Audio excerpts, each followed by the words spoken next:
Hey, what's up guys, hope that all of you are doing well. So today in this video we will talk about the multiple updates that are going on for the Samsung Galaxy S23 Ultra that you guys might be missing out.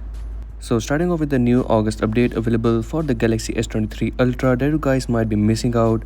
So to check the update, simply go into the settings, and after going into the settings we have to swipe all the way down and tap on software update, then tap on download and install. From here, you will get to see a new August update available. This will be the security patch update with some new bug fixes and the new improved security. Further, if you talk about the One UI 8 update, so from the Samsung newsroom, it is official that the Samsung Galaxy S23 Ultra will be getting the One UI 8 beta program in the upcoming month. Also, Turnwall tweeted that the beta built version has spotted on the test server for the Galaxy S23 series.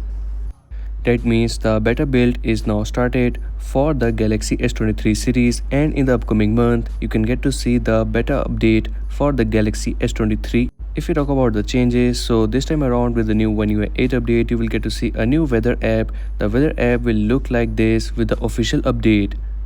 Further, there will be no as such new UI changes available with the One UI 8 update like there were before in the One UI 7 update. In short, we can say that the One UI 8 update will be the enhanced version of the One UI 7 update, fixing some bugs and issues and the battery drain issues that were there with the One UI 7 update.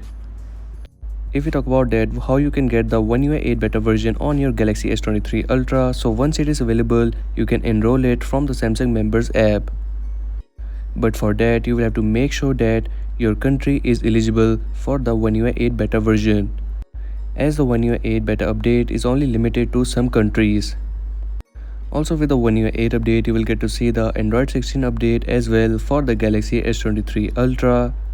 Hopefully this time around we don't get that green line issues and the lag issues that were there before with the One UI 7 update. Are you facing any green line issue or lag issue with the One UI 7 update? Let me know in the comment section. And that's a wrap for today's video. If you're new on this channel, so make sure to like and subscribe. These were some of the new updates available for the Galaxy S23 Ultra.